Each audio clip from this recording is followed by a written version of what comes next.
시청자 여러분 안녕하십니까? 뉴스 현장 시작합니다. 국민의힘이 검찰의 대장동 항소 포기를 규탄하며 전국 순회 장애 여론전에 들어갑니다. 민주당에서는 당원 영향력을 확대하는 대의원 당원 1인 1표제 추진 후폭풍이 계속되고 있습니다. 취재기자 연결해 정치권 소식 들어보겠습니다. 자, 전종원 기자, 오늘부터 국민의힘이 장외 여론전에 돌입을 한다고요? 네, 첫 집회는 부산 광복로에서 잠시 뒤 오후 2시부터 열립니다. 국민의힘은 오늘부터 이재명 정권을 향한 민생 레드카드라는 슬로건을 내걸고 전국을 순회하는 장외 여론전에 나서는데요. 전 국민을 상대로 대장동 사건 항소 포기 외압 의혹에 대한 국정조사와 이재명 대통령 재판 재개를 주장하겠다는 계획입니다. 이재명 정부의 만행을 알리겠다고 의지를 다진 국민의힘 장동혁 대표는 먼저 부산 범어사와 북구 국포시장을 찾아 민생을 점검했고 오후엔 부산과 울산 도심에서 민생회복 법치수호 국민대회를 열고 정부 여당을 규탄할 예정입니다. 국민의힘은 다음 달 2일까지 호남을 제외한 전국 11개 지역을 돌며 대여 투쟁을 이어나간다는 계획입니다. 네, 지금 민주당에선 당원 당규 개정 문제로 어수선하다고 하는데 그 내용 설명해 주시죠. 네, 민주당의 대의원 권리당원 1인 1표제 도입을 위한 당원 의견 수렴을 둘러싼 논란이 계속되고 있습니다. 정청래 대표는 거스를 수 없는 대세라고 했지만 당원 투표율이 16%에 그치면서 졸속 추진이라는 비판이 나오고 있는데요. 이현주 최고위원은 SNS에 일부 최고위원들의 우려에도 수기 없이 밀어붙이는 것은 어불성설이라며 공개적으로 재검토를 촉구했습니다. 당 안팎에선 권리당원 중심의 지지 기반을 가지고 있는 정 대표가 당대표 연임에 포석을 두려는 것 아니냐는 지적이 나옵니다. 여진이 계속되자 민주당 박수현 수석 대변인은 이번 당원 당규 개정은 민주당의 시대정신이라면서 일부 당 지도부의 의견만으로 추진되지 않았다고 진화에 나섰습니다. 민주당은 1인 1표제 외에도 당대표 예비 경선에서 권리당원 투표의 비중을 늘리는 등 개정을 예고했는데 당원 중심주의 기조를 강화하는 당 지도부와 현역 의원들 간 잡음이 커질 수 있다는 전망이 나옵니다.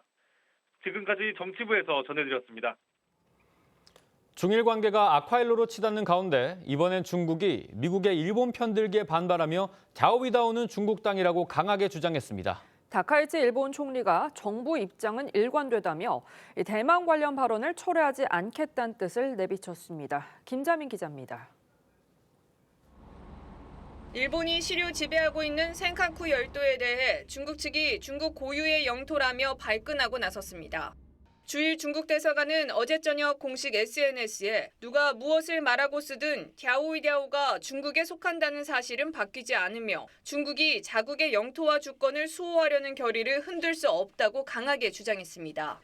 전날 미국 국무부 토미피고 수석 부대변인이 일본이 관할하는 센카쿠 열도를 포함해 일본 방위에 대한 우리의 공약은 확고하다고 강조하자 항의성 글을 올린 겁니다.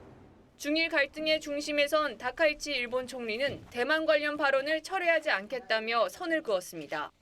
実際に発生した事態の個別具体的な状況に即して政府がすべての情報を総合的に判断するということになりました。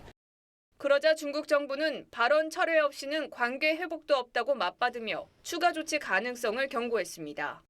대만은 일본과의 우호를 강조하며 지원 사격에 나섰습니다. 라이칭더 총통에 이어 정치인들이 잇따라 일본산 해산물 사진을 올리고 있고 정치권은 일본 여행 할인 지원 등을 논의하고 있습니다. 중일 갈등이 고조되는 가운데 이번 G20 정상회의에서 다카이치 총리와 리창 중국 총리의 회동이 이뤄질지 관심이 쏠립니다. TV조선 김자민입니다. 네, 지금 이 시각 국민의힘은 비상계엄 1년을 앞두고 부산과 울산 지역에서 장외투쟁에 돌입했는데요. 이번에는 대여투쟁의 효과가 있을지 궁금해집니다. 민주당 안에선 지도부와 강경파 의원들의 엇박자가 이어지고 있는데요. 당내 파열음이 증폭되는 것 아니냐는 우려도 나오고 있습니다. 성치훈 민주당 부대변인, 김기흥 국민의힘 미디어 대변인과 자세히 짚어보겠습니다. 안녕하세요. 안녕하십니까? 반갑습니다. 네, 오늘 장동혁 대표는 부산 범어사와 구포시장을 찾았고요. 조금 전 2시부터 국민의힘에서는 민생회복 법치수호 국민대회를 열고 있습니다.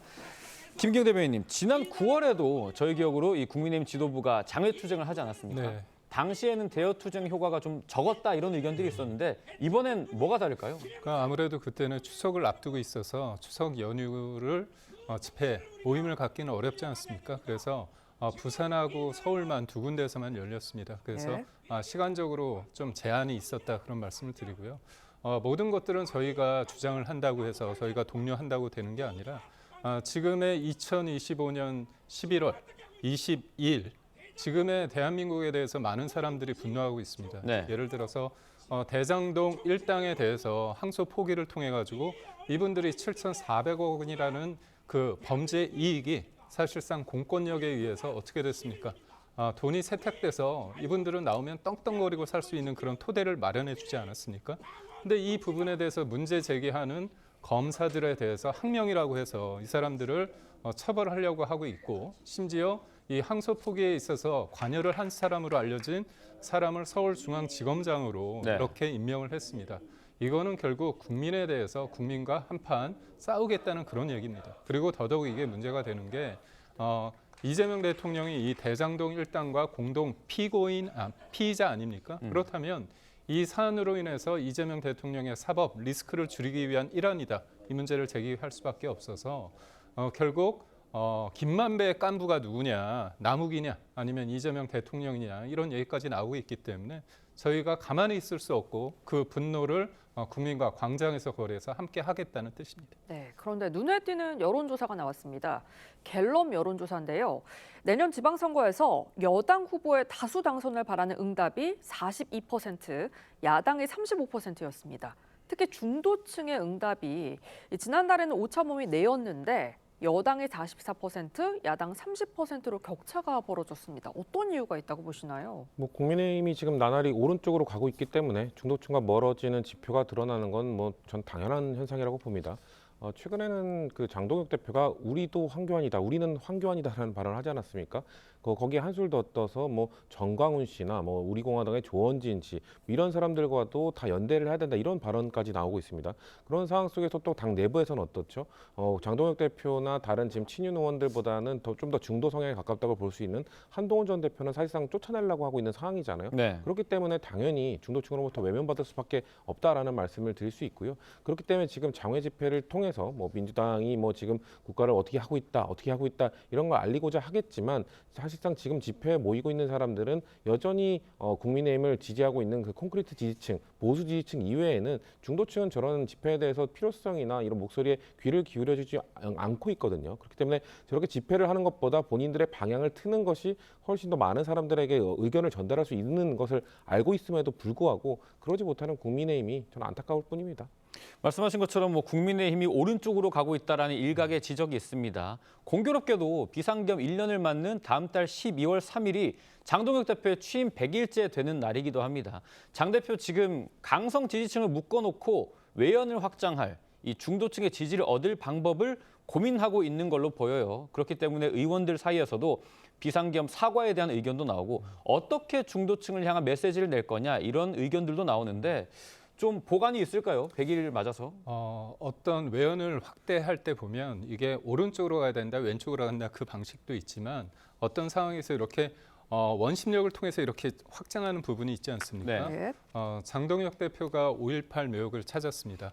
물론 민주당 쪽에서는 그렇게 비판적인 목소리를 냈지만 5.18의 정신은 누구 한 사람 어떤 진영의 것은 아닙니다. 그렇기 때문에 이른바 중도적인 포지션을 안 하는 게 아닙니다. 그리고 또 우리가 극우와 내란 프레임에 대해서 장동혁 대표가 지난 전당대회 통해서 이 사람이 될 거라는 생각을 못했습니다. 왜냐하면 그때 이른바 이제 공중파나 종편에서 장동혁 대표에 대해서는 뭔가 강성 지지자들 때문에 네. 한계가 명확하다 얘기를 하지 않았습니까? 그렇지만 우리가 광장에서 거리에서 외쳤던 게 다른 게 아니라 대한민국이 제대로 어디로 가고 있는지 그리고 그 과정에서 이재명이라는 사람이 대통령이 됐는데 본인의 사법 리스크를 없애기 위해서 헌법 질서를 유린하는 부분 그리고 중국에 대해서 우리 국민들이 역차별을 받고 있는 부분 여러 가지 문제를 제기했거든요. 네. 근데 아쉽게도 계엄 이후에 내란과 극우라는 어떤 프레임이 그 과정 속에서 국민들이나 중도에 있는 분들 입장에서는 아무래도 이견을 제시했을 때 그거 내란 아니냐, 내란 선전선동 아니냐 그렇게 했을 때 위축이 되는 부분이 있고 특히나 황교안 전 총리에 대해서 저는 단호하게 말씀드릴 수 있는 네. 게 이분이 페이스북에 글 올린 게 내란이 뭡니까? 사형이나 아니면 무기징역을 할 수 있는 그런 프레임으로 할 수 있는 것인가. 다른 부분에 대해서 이야기할 수 있는데도 불구하고 결국은 내란 프레임이라는 거 얽어매서 이 틀막을 한다는 이 자체는 황교안 개인을 지지하고 같이 한다는 걸 넘어서 표현의 자유, 헌법 가치를 지키고자 하는 거기 때문에 결국은 이게 쉽지는 않습니다. 이제까지 계속 내란 그런 부분이 있고 특히나 특검이 3특검이 경쟁적으로 한 내란, 특검이 사실상 무기력하게 됐는데도 불구하고 이재명 정부에서 뭘 또 기치를 내세웁니까? 내란 TF를 통해서 75만 명의 공무원을 대상으로 또 조사를 한다는 거 아닙니까? 그런 측면에서 어려운 싸움이지만 분명히 중도와 그리고 또 우리의 강경한 어떤 지지자들을 양쪽을 또 할 수 있는 그런 부분에 대해서 고심이 깊을 거다 이렇게 봅니다. 네, 저희는 민주당 소식도 짚어보겠습니다. 민주당이 당내 경선에서 당원에게도 대의원과 똑같이 1인 1표를 주는 이 당원 당규 개정을 본격화할 전망입니다. 정청래 대표가 당대표로 당선될 당시의 공약이기도 했는데요. 당시 발언과 함께 어제 발언 들어보시죠. 저의 당대표 당선은 당원 주권 시대를 열망하는 민주당 주인이신 당원들의 승리입니다. 저는 당원 주권 정당 1인 1표 시대를 열겠다고 약속했습니다. 대의원과 권리당원의 표의 가치를 1인 1표로 동등하게 하는 것 반대가 있을 수 있습니다. 그러나 90%에 가까운 당원의 뜻은 거스를 수 없는 대세라고 저는 생각합니다. 자, 대의원, 권리당원 모두 1인 1표제 경선 룰 도입에 대한 민주당 당원 의견 수렴에서 86.8%가 찬성하기는 했는데 여기에 함정이 있습니다. 투표율이 20%도 안 됩니다. 16.8%로 상당히 저조합니다. 그러니까 이현주 최고위원이요. 84.2%나 불참한 여론조사인데 이걸 압도적 찬성이라면서 밀어붙이는 건 어불성설이다. 공개 반발을 했습니다. 17%의 투표율에 따른 결과를 당심이나 압도적 찬성으로 볼 수 있는지 궁금해요. 일단 뭐 투표율은 낮게 나타났습니다만 27만 명에 가까운 당원분들이 일단 참여를 하셨기 때문에 그분들의 의견을 좀 존중해야 된다라는 당대표의 의견은 충분히 이해가 될 수 있는 것 같고요. 다만 이 대의원 제도의 장단점을 좀 같이 신중하게 논의할 필요는 저는 있다고 생각합니다. 대의원 제도가 왜 이런 이야기가 나온 거라면은 선거 당대표나 이런 전당대회를 할 때 사실상 대의원의 한 표가 그 당원 한 몇십 명의 표의 가치를 갖는 그런 불균형 때문에 이런 목소리가 계속 나왔던 것이거든요. 근데 그 대의원을 선출하는 과정은 사실상 지역위원장, 현역 의원 이런 사람들의 입김이 크게 작용하는 것 아니냐, 그런 조직표 아니냐는 비판도 분명히 있었죠. 하지만 이 대의원 제도의 장점도 분명히 있었습니다. 왜냐하면은 지역적으로 그 균형하게 이런 대의원 숫자를 배치하기 때문에 우리 당 같은 경우는 호남 지역에 당원이 많기 때문에 당원의 한 표에 똑같이 배치를 할 경우에는 호남 당원들의 목소리가 너무 커질 수 있거든요. 네. 대의원은 이 전국에 우리가 약한 지역인 경북, 뭐 영남 지역에도 똑같이 숫자로 배정이 되어 있기 때문에 전국에 골고루 당원들의 목소리를 배정할 수 있다는 그런 장점도 있고요. 그리고 대의원들이 일반 당원들이 하지 못하는 정무적 판단을 좀 할 수도 있다라는 또 장점도 있습니다. 그렇기 때문에 일단은 정청래 대표께서 당원들의 목소리를 이렇게 수렴을 하셨습니다만 지도부 내에서 좀 이견이 있는 만큼 좀 신중히 어떻게 이것을 결정할 건지에 대한 좀 논의가 좀 더 있었으면 좋겠다는 말씀 정도 드리겠습니다. 부대변인님께서 이제 의견과 함께 우려도 좀 표명을 해주셨는데 말씀하신 것처럼 민주당 같은 경우는 호남 지역의 권리당원 한 33% 정도가 집중이 돼 있다고 해요. 그러면 이들의 목소리가 과다 대표되면서 다른 지역의 권리당원 의견들이 묻힐 그런 걱정도 있잖아요. 그렇죠. 그리고 그룹도 있고 또 강성한 당원들의 목소리가 좀 중심이 될 수도 있습니다. 지금 사실 국민의힘 우리가 앞서 다뤘던 국민의힘 사례로 봤을 때도 국민의힘도 사실 대의원 제도를 폐지한 다음에 강성 당원들에게 좀 끌려가고 있다라는 좀 비판이 있거든요. 예. 그렇기 때문에 우리도 만약에 이렇게 바꿀 경우에 결국 강성 당원들의 목소리에 너무 치우치는 건 아니냐. 저는 강성 당원들의 목소리에 귀를 기울이는 건 필요하다고 생각합니다만 일반적인 국민들의 목소리도 동시에 들을 수 있는 그 스탠스를 유지해야 된다고 생각하기 때문에 그렇기 때문에 좀 더 신중한 판단이 필요하다는 겁니다. 네, 그런데 이번 당원 당규 개정이 정청래 대표가 대표직 연임을 하기 위한 포석이라는 시각도 있거든요. 정 대표가 이렇게 밀어붙인 이유 따로 있다고 보시나요? 저는 정청래 대표에게 누구도 돌을 던질 수 없다고 봅니다. 예. 돌을 던질 수 있는 건 국민의힘뿐이다 이렇게 네. 보는데 왜 그러냐면요. 이재명 대통령께서 당대표 시절인 2023년도에 당원 당규에서 바꿉니다. 그때는 대의원 한 표가 권리당원의 60표였습니다. 그거를 1대 17로 바꾸거든요. 그 이후에 벌어진 게 뭐냐. 비명 횡사, 친명 횡재, 그리고 전당대회를 통해서 자기가 두 번째 임기를 시작했습니다. 결국 권리당원, 이른바 강성 지지자들, 개딸들의 어떤 영향력을 극대화하기 위해서 그 당원 당규를 바꾼 사람이 누굽니까? 이재명 대통령입니다. 그러면 이 정청래 대표 입장에서 보이거든요. 아, 이 사람이 어떻게 성공했는가? 강성 지지자들, 개딸들의 영향력을 극대화하고 그 사람들에 대해서 맞춤형으로 하면 좋겠다. 지금의 이재명 대통령께서는 국민들의 어떤 눈치나 그런 것들을 보지만 민주당 시절의 당대표 때 보십시오. 어떤 협치가 있었습니까? 28번, 9번에는 탄핵이 있었습니다. 예. 본인의 방탄을 위한 그런 게 있었죠. 그래서 지금 이른바 친명계 쪽에서 정청래 대표를 좀 비판하면서 이거에 대해서 문제, 속도전을 얘기하고 있는데 제가 볼 때는 이 뿌린 씨앗은 누구냐? 이재명 대통령이 이른바 권리당원, 개딸들의 목소리를 키우고자 하는 그런 시스템을 토대를 만들어냈다 이렇게 봅니다. 지난 전당대회에서 대의원 한 표가 권리당원의 17.5표에 해당했다고 합니다. 대의원 제도에 공과 과가 있기 때문에 과다대표되는 부분에 있어서는 개선이 필요하다. 그렇기 때문에 대의원 당원 1인 1표제가 추진됐다라는 당위가 있습니다만 말씀하신 것처럼 좀 시기가 의심스럽다 이런 비판도 있어요. 결국 정청래 대표의 당권을 위한 포석 아니냐 이런 의심들이 계속 나오거든요. 근데 정청래 대표가 아까 우리가 시작할 때 이 주제를 다룰 때 처음 봤던 영상이 정청래 대표의 당대표 선거 때 연설이었잖아요. 네. 그러니까 당대표 선거 때 이런 방향으로 가겠다고 일단 선언을 했어요. 그렇기 때문에 이거에 대해서 뭔가 이 정청래 대표가 지금에 와서 뭔가 갑자기 튀어나온, 갑자기 끌어나온 뭐 이런 정책은 아니라는 말씀을 드리고요.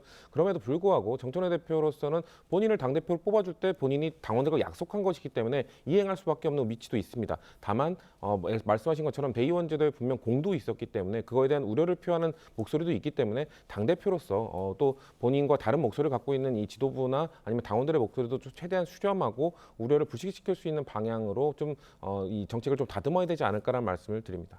네, 이런 가운데 민주당 지도부와 당내 강경파 간의 불협화음도 가라앉지 않고 있습니다. 김병기 원내대표가 민주당 법사위의 단독 행동에 불쾌감을 표하면서 뒷감당은 거기서 하라고 하자 이 김용민 의원 자신 있다고 반박을 했는데요. 어떤 일이 있었는지 들어보시죠. 항소심에서 내란 전담 재판부를 하겠다라고 하면 그것도 지금 빨리 처리해야 됩니다. 지금 당 지도부가 빠른 결단을 안 하고 있어서 저도 답답한데요. 우리 지금 당의 큰 문제라고 봐요. 의원님, 김병기 원내대표 화난 것 같던데요. 뒷감당은 법사위가 알아서 하라고. 저희가 원내와 더 잘 소통하고 앞으로 더 상의를 더 많이 하겠다라는 결론적인 말씀을 드리겠습니다. 뒷감당 잘할 수 있죠. 걱정 안 하셔도 됩니다. 그 부분은.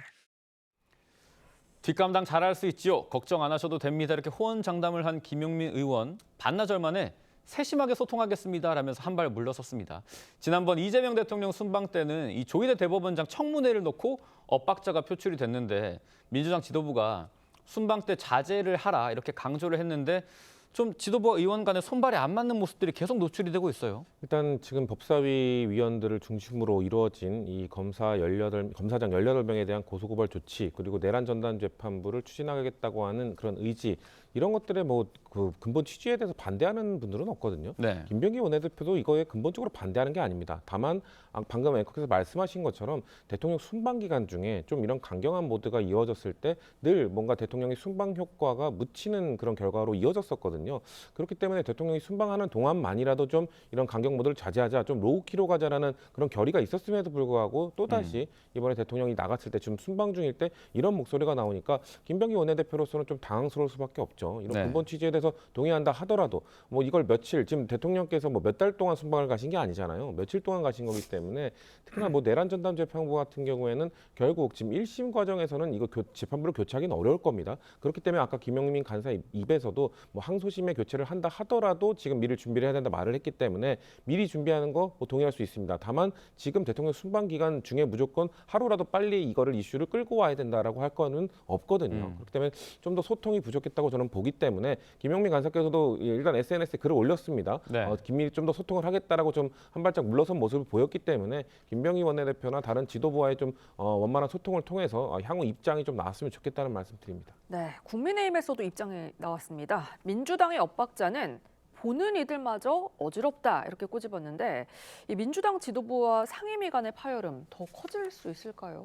앞서 저희가 그 대의원과 네. 권리 당원의 어떤 표의 등가성을 1대1로 한다는 거 보지 않았습니까? 그렇죠. 예. 우리 의원들의 마음은 내년 지방선거에 마음이 콩밭에 가 있습니다. 그렇기 때문에 지금 이재명 정부, 이재명 대통령께서 당대표 시절에 어떻게 했습니까? 끊임없이 검찰은 없어져야 할 대상으로 얘기를 했습니다. 그런데 본인이 집권하고 나서 뭔가 속도 조절을 얘기한다고 했을 때 그 강성 지지자들, 개딸 입장에서 이거 뭐지 그러거든요. 언제든지 이 사람들은 잘못했기 때문에 특히나 지금 당 지도부조차도 검찰에 대해서 지금 악마하고 계속 계십니다. 그래서 징계 얘기도 처음 나온 게 아니잖아요. 네. 그렇기 때문에 법사위원들 입장에서는 누울 자리를 보고 다리를 뻗은 거다. 그런 분위기 속에서 한 거지 갑자기 이 사람들이 돌발적인 행동을 한 거 아니라고 봅니다. 그런 분위기가 있었고 김영민 의원이 뭐라고 했습니까? 얘기를 했다. 그런데 다른 것 때문에 바쁘니까 이 얘기를 무게감 있게 듣지 않은 거 아니냐 그런 얘기를 했습니다. 그래서 저는 서로 파열음도 있는 것 같지만 결과적으로 뭐냐면 일종의 역할 분담론도 제기될 수 있다고 보는데 예. 그럼에도 불구하고 본질적인 건 뭐냐? 지금 법사위원회 많은 분들이 내년도 서울시장으로 나갈지 아니면 경기도지사로 나갈지 제 생각이 굉장히 지금 기분 좋거든요. 네. 그렇기 때문에 이렇다면 누구의 마음을 얻을 건가? 이재명 대통령의 마음, 김병기 원내대표의 마음 아닙니다. 우리 강성 지지자들, 개딸들의 마음을 얻기 위해서 지르자, 강하게 하자 이렇게 보는 겁니다.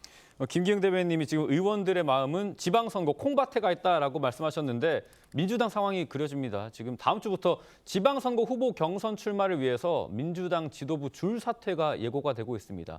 먼저 경기지사 후보에 나설 김병주 한준호 최고위원 그리고 서울시장 후보에 오르고 싶어하는 전현희 최고위원까지 최대 6명까지 줄 사퇴할 관측도 나오는데 이렇게 되면 민주당 지도부에는 좀 공백이 불가피한 그런 상황이죠. 그렇죠. 지금 최고위가 9명이기 때문에 만약에 하마평에 나오는 분들이 모두 출마를 한다. 5명 이상이 출마를 하면 사실상 그 지도부 체제 무너질 수밖에 없습니다. 그럼 비대위로 갈 수밖에 없는데 저는 그럴 가능성은 매우 낮다고 봅니다. 물론 최고위원 분들도 출마의 자격이 있고 당원들이나 국민들께서 원하신다면 당연히 나가야 되죠. 부름에 응하는 건 맞습니다만 저는 아마도 그렇게 된다면 그럼 소는 누가 키울 거냐 이런 얘기가 나올 그죠. 거예요. 그러니까 지도부를 유지해야 되기 때문에 그분들 중에서 그리고 한 2-3분은 거의 같은 지역이거든요. 네. 그렇기 때문에 같은 지역에서 무조건 다 어차피 같은 지역인데 이 지도부가 3명이나 다 날려나가서 선거에 참여해야 되느냐 이런 얘기가 있을 수 있기 때문에 그런 부분에 대해서는 저는 충분히 교통정리가 있을 수 있다고 보고요. 아마 그분들 중에서 좀 유력한 후보로 좀 치고 나오는 분들 정도가 사퇴를 하고 지방선거에 임하지 않을까 좀 그렇게 봅니다. 조율이 좀 필요한 부분이겠습니다. 저희는 이번에는 비상계엄에 가담한 공직자들을 가려내는 헌법 존중 정부 혁신 TF 이름이 상당히 길어요. 공식 출범을 했습니다. 이재명 대통령 앞서 국무회의에서 이 TF에 힘을 실어주겠다 이렇게 발언한 적도 있죠. 들어보시죠. 헌법 존중 정부 혁신 TF를 정부 내에 구성했으면 좋겠다는 제안을 드립니다. 그 당연히 해야 될 일 같아요. 내란에 관한 책임은 형사처벌을 할 사람도 있겠고 또는 인사상 문책이나 또는 뭐 인사조치를 할 정도의 낮은 수준도 있기 때문에 특검에 의존할 게 아니고 독자적으로 해야 될 일 같아요. 지금 외부 자문위원 4명을 위촉을 했는데 임태훈 군인권센터 소장, 김정민 변호사, 최종문 전 정부경찰청장, 윤태범 교수 모두 친여 성향 인사거든요. 국민의힘에서는 지금 뻔한 결론 나오는 거 아니냐 이렇게 지적을 하시는데 어떻게 보십니까? 글쎄요, 그 국민의힘이 말하는 뻔한 결론이라는 게 뭐죠? 그러니까 답을 정해놓고 지금 관계자들을 정해놓고 사실상 요식행위를 하고 있다라는 말씀을 하고 싶은 건지 모르겠습니다. 다만 그 헌법존중 정부혁신 TF를 출범할 때부터 조금 너무 과하게 홍보가 된 측면이 있어요. 왜냐하면 공무원 75만 명 전부 다 들여다볼 거다. 그리고 전부 핸드폰까지 제출하도록 할 거다. 이렇게 좀 과하게 홍보가 되다 보니까 너무 무리한 수사를 하는 것 아니야? 무리한 조사를 하는 것 아니야라는 비판이 있을 수 있다고 생각합니다. 다만 그럼에도 불구하고 실제 ETF를 꾸리고 조사를 시작했을 때 실제 대상이 되는 사람들, 실제 휴대폰 제출을 권고받는 사람들은 아주 소수에 불과할 거라는 얘기가 많거든요. 국방부나 경찰 이 정도에 국한될 거라는 얘기가 많기 때문에 처음에 이 TF를 홍보하고 좀 국민들에게 알려드릴 때 좀 과하게 홍보한 게 지금까지 좀 이거에 대한 비판의 목소리로 이어지고 있지 않나 그렇게 보고 있습니다. 성치훈 부대변인님이 지적을 해주시니까 저도 궁금해지는 게 네. TF의 결론이 뻔할 것이다. 그 뻔한 결론이 뭔가요? 제가 볼 때는 줄 세우는 거죠. 솎아내는 겁니다. 저희가 이번에 처음 경험하는 게 아니라 문재인 정부가 들어서고 나서 각 부처나 여러 곳에 이른바 적폐청산위원회가 구성됐습니다. 저도 뭐 KBS에서 20년 동안 가까이 근무하면서 네. 그때 거기에서 진실과 미래위원회라는 게 만들어졌습니다. KBS 구성원끼리 조사를 하는 겁니다. 저한테 네. 전화 와서 조사를 받으라고 하더라고요. 그래서 제가 뭐가 문제냐, 그리고 같은 구성원이 무슨 권한으로 이 조사를 할 수 있느냐 가지 않았습니다. 네. 그런데 이른바 진실과 미래위원회를 통해서 19명에 대해서 징계를 권고했고 회사에서 17명을 징계했는데요. 참 역설적인 게 대법원에서 확정 판결 나온 게 뭔데 그 위원회 있지 않습니까? 그 예. 위원회에 대해서 문제를 제기했습니다. 이게 근무자에 대해서 근로자에 대해서 이게 해악을 끼칠 수 있기 때문에 이 자체가 문제고 그 당시에 KBS 사장이 법적으로 유죄 판단을 받았습니다. 그 재판부가 뭐라고 얘기를 했냐면 반대편을 탄압하는 수단으로 악용될 위험성이 있다. 그렇게 얘기했고 네. 방송의 공정성과 독립적 개념은 관점에 따라 다르다 이렇게 얘기했거든요. 네. 그래서 이런 분위기가 49개의 제가 볼 때 행정부처 거기서만 있는 게 아닙니다. 전반적으로 하기 때문에 이건 굉장히 위험한 상황이다 이렇게 말씀드립니다. 네, 다음 소식입니다. 이 대장동 항소 포기를 놓고 정치권에서 토론 배틀이 벌어질 참입니다. 조국 전 위원장이 한동훈 전 대표의 토론 제안을 거절하면서 장동혁 대표와 토론하자 이렇게 제안을 했는데 장 대표가 수락을 했습니다. 앞서 조 전 위원장 뭐라고 말을 했는지 발언 먼저 들어보시죠. 한동훈 전 대표가 토론 제안을 하고 막 이러는데 저는 토론 장동혁 대표가 하자 그러면 할 것 같습니다. 장동혁 대표가 정식으로 하자 그러면 할 생각이 있습니다. 근데 한동훈 대표는 국민의힘 안에서 다음에 공천 받을 수 있습니까? 네, 조국 전 위원장이 국민의힘 장동혁 대표를 토론 상대로 지목을 했는데 이 요청을 받은 장동혁 대표 토론 제안에 응했습니다. 조국 대표님 좋습니다. 빠른 답변 기다리겠다라고 하자 조국 전 대표가 이 전당대회 이후 일시와 장소를 잡자라고 했거든요. 장동혁 대 조국, 조국 대 장동혁, 이 대장동 토론은 언제 어디서 진행이 될까요? 제가 볼 때 TV조선에서 해야 되지 않을까요? 네. 여기서? 빨리. 그러시죠. 제가 볼 때 여기서 해야 될 네. 거고요. 제가 드리고 싶은 거는 토론을 한다고 했을 때 뭔가 격이 맞아야 됩니다. 그 개인적으로 그분들이 잘나서가 아니라 대표성이 있고 무엇보다도 국회에서 이게 우리가 논란이 서로 정쟁만 하다 끝내는 게 아니라 이 대장동 일당의 범죄 수익을 지금 현행법으로 소급 적용해서 뭔가 환수하기 힘들잖아요. 그렇기 때문에 특별법을 제정해야 됩니다. 그렇다면 권한이 있고 능력이 있는 당 대표가 토론 이후에 생산적으로 법안까지 만들어야 되잖아요. 그렇다면 권한과 책임이 있는 당 대표끼리 하는 게 맞다고 보고 장동혁 대표가 판사 출신이고요. 네. 그리고 네. 또 지금 교수라는 부분을 굉장히 강조하시는 이제 조국 전 대표 같은 경우도 본인도 할 말이 충분히 있다고 봅니다. 저는 가장 아쉬운 게 뭐냐면 조국 전 대표가 민사를 통해 가지고 범죄 이익을 다 환수할 수 있는 것처럼 말씀하시는데 국민들이 다 알거든요. 우리가 불이익 변경 금지로 인해서 추징금이 1심에서 항소 포기를 했을 때 2심이 더 크게 나올 수 없다는 걸 압니다. 그래서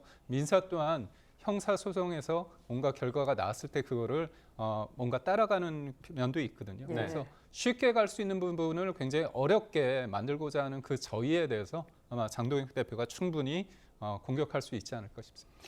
여기에 본인이 의사를 밝히지 않았는데도 계속 소환이 되는 인물이 있습니다. 바로 정청래 민주당 대표죠. 장동혁 대표가 정청래 대표의 참여를 언제든 환영한다 이렇게 덧붙였습니다. 토론 주제가 대장동 항소 포기 아니겠습니까? 대장동 항소 포기를 놓고 그 배경에는 정부 여당이 계속 아른거릴 수밖에 없기 때문에 지금 이렇게 판이 벌어진 이상 정 대표가 참석을 안 하는 것도 좀 그림이 이상해 보입니다. 글쎄요, 그림은 그렇게 보일지 모르겠습니다만 전 정청래 대표가 참여할 필요가 없다라고 생각합니다. 네. 왜냐하면 이 토론의 목적이 정말 대장동 관련 문제를 진지하게 논의하고 싶은 것인가? 저는 그렇지 않다고 보거든요. 이미 숱한 언론에서 이미 뭐 민주당 진영을 대표하는 사람이나 아니면 국민의힘 진영을 대표하는 사람이 나와서 내용적인 부분의 토론은 상당히 많이 이루어졌거든요. 그러면은 또 어떤 걸 토론하겠다는 거냐? 결국 정치적 정쟁이 붙을 가능성이 매우 높고요. 장동혁 대표 같은 경우는 이 토론에 나서는 목적은 전 두 가지 정도로 보는데 그러는데 예. 첫 번째는 이 대장동 항소 포기 이슈를 계속 끌고 가고 싶은 겁니다. 이 정치권에서 하나의 이슈가 그렇게 오래 가기 어렵기 때문에 그럼에도 불구하고 이걸 끌고 가고 싶은 목적이 있는 것이고 두 번째로는 사실 이 이슈를 처음으로 좀 끌고 갔던 사람이 한동훈 전 대표거든요. 그렇죠. 근데 지금 국민의힘 내부에서는 한동훈 전 대표를 제 추측으로는 사실상 지금 쫓아내려고 하는 수준에 달하고 있는데 그런 상황 속에서 한동훈 전 대표가 이런 정쟁의 중심에 있어버리면 당대표 입장에서 부담스럽잖아요. 네. 그렇기 때문에 사실 그 김민수 최고위원이 왜 한동훈 전 대표가 나서냐, 나서지 말라, 지도부가 나서야 된다라고 얘기를 했고 예. 그렇기 때문에 다음 수순으로 장동혁 대표가 내가 받겠다라고 한 걸로 좀 받아들였거든요. 그렇기 때문에 장동혁 대표는 이런 목적을 갖고 있고 조국 대표, 이제 조국 아마 내일 전당대회가 있기 때문에 네. 단독 후보이기 때문에 내일 대표가 되신다면은 조국 혁신당 입장에서는 또 조국 혁신당이 내년 지방선거를 앞두고 진보 진영에서 존재감을 좀 부각시켜야 되거든요. 그렇기 때문에 신임 당대표가 될 것으로 예상되는 조국 대표가 이런 토론에 좀 전면적으로 나섬으로써 아마 당을 홍보하는 효과도 매우 클 겁니다. 그럴 수 있겠습니다. 그렇기 때문에 지금 나서는 사람들이 사실상 이 본질에 대한 얘기보다는 다른 목적을 갖고 뭔가 토론에 나서고 있는 상황에서 굳이 민주당이 조국 혁신당의 존재감을 부각시켜주고 그리고 또 그 국민의힘 내부 사정에 뭔가 도움을 주는 이런 토론에 응할 필요가 저는 없다고 보거든요. 네. 그렇기 때문에 정청래 대표가 전 나가지 않을 것이 높지 않을까라고 생각합니다. 네, 다음 쟁점도 짚어보겠습니다. 어제 김영삼 전 대통령 서거 10주기 추모식이 있었는데요. 민주당이 참석하지 않은 걸 두고 이 김영삼 재단에서 화가 많이 난 것 같습니다. 대통령실과 국민의힘에서도 참석을 했는데요. 먼저 들어보시죠. 닭의 목을 비틀어도 새벽은 온다는 결연한 외침은 대한민국 민주화 역사에 영원히 지워지지 않을 용기와 불굴의 상징으로 남아 있습니다. 그곳에서 늘 우리의 길잡이가 되어 주십시오. 대한민국 대통령 이재명 대도. 대도 무문의 신념은 우리의 이정표입니다. 불의와 불법, 불공정에 당당하게 맞서 싸우고 국민과 국가를 위한 옳은 길을 묵묵히 걸어가겠습니다. 대통령님의 영원한 안식을 기원합니다. 네, 대통령실 비서실장이 대통령 명의의 추모사를 대독을 했고 장동혁 대표도 추모사를 읽었죠. 이 외에도 행안부 국가보부 장관과 정무수석 그리고 국민의힘 개혁신당 지도부 인사들까지 참석을 했는데 여기에 민주당만 쏙 빠져 있었습니다. 이전까지는 당대표나 원내대표, 사무총장 셋 중 한 명이 추모식에 참석을 해왔는데 마지막까지 참석이 확정되지 않아서 더불어민주당 땡땡땡 원내대표님이라고 파랗게 글씨가 되어 있죠. 올해는 근조화합만 보냈다고 합니다. 이걸 두고 고 김영삼 전 대통령 차남인 김현철 이사장이 오늘 아침에 SNS에 이런 글을 올렸습니다. 민주당은 개미 새끼 한 마리도 보이지 않았다. 이러니 당신들이 개딸과 김어준 아바타라고 하는 것이다. 강하게 비판을 했습니다. 저희가 원문 그대로 전달을 해드립니다. 2016년에 고 김영삼 전 대통령 1주기 추모식 이후에 민주당이 불참한 건 처음이라고 해요. 이 쓴소리 좀 어떻게 받아들이십니까? 일단 불참한 판단에 대해서는 전 아쉽게 생각합니다. 예. 왜냐하면 우리가 아까 영상의 처음 부분에서 봤던 강훈식 비서실장, 그러니까 대통령실에서도 갔잖아요. 그럼 집권 여당의 입장에서도 당연히 좀 함께 참석해 주는 것이 좋지 않았을까. 우리 진영이 아닌 보수 진영의 대통령이었다 하더라도 좀 화합하는 모습 차원에서 추도식 정도는 가졌어야 되는 건 아니냐라는 저는 의견을 갖고 있기 때문에 예. 아쉬워하실 수는 있어요. 근데 김현철 이사장이 거기에 갑자기 김어준 아바타라는 소리를 듣는 것이다. 전 이건 좀 공감이 네. 안 되거든요. 왜냐면 제가 못 찾아본 건 뭔지는 모르겠습니다만 혹시 김어준 공장장이 김영삼 전 대통령에 대해서 비판을 한다거나 거기에 추도식에 갈 필요가 없다거나 이런 발언을 했나요? 마치 김어준이 가지 말라고 해서 안 간 거 아니냐, 안 온 것 아니냐, 그러니까 아바타 소리 듣는 거다. 이런 논리 구조 말고는 설명할 수 있는 방법이 없는데 화나신 건 알겠습니다만 그 표현의 방식에 있어서는 좀 부적절하지 않았냐는 말씀드리고 싶습니다. 네, 지금까지 정치권 쟁점 짚어봤습니다. 두 분 말씀 여기까지 듣겠습니다. 감사합니다. 고맙습니다.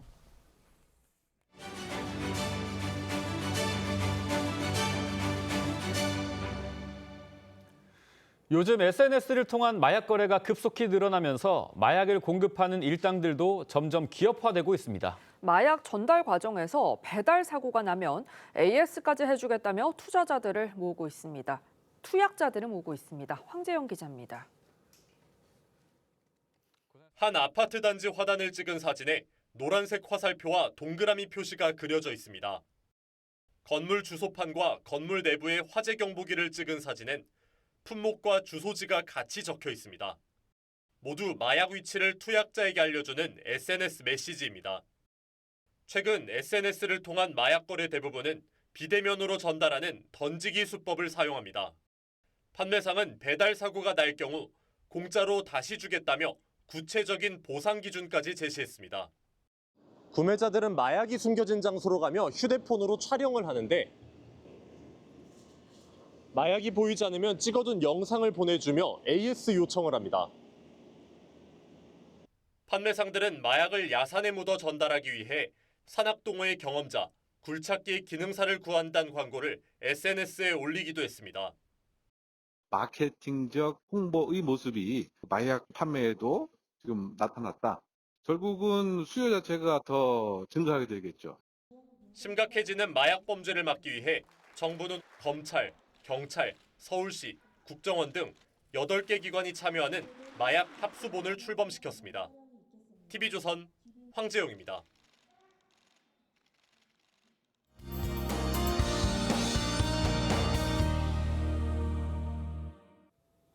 토요일인 오늘 절기상 첫눈이 온다는 소설이 찾아왔지만 전국적으로 온화한 주말 날씨가 나타나고 있습니다. 큰 추위는 없지만 하루 사이 기온 변화가 큰 만큼 외출할 때 옷차림 신경 쓰셔야겠습니다. 일요일인 내일은 하늘빛이 흐리겠습니다. 강원 산지와 동해안은 건조주의보가 이어지고 있습니다. 작은 불씨가 큰 불로 번지기 쉬운 만큼 화재 사고를 주의하셔야겠습니다. 오늘 전국 하늘 대체로 맑겠습니다. 오늘 한낮 기온 서울 15도, 강릉 17도, 대구 16도로 예년보다 포근하겠습니다. 다음 주는 잦은 비와 추위가 예상되는데요. 다음 주 월요일에는 중부지방에, 화요일에는 전국 대부분 지역에 비가 내리겠습니다. 비가 그친 뒤 또 한 번 추위가 찾아올 전망입니다. 날씨였습니다. 11월 22일 토요일 뉴스 현장은 여기까지입니다. 함께해 주신 여러분 고맙습니다.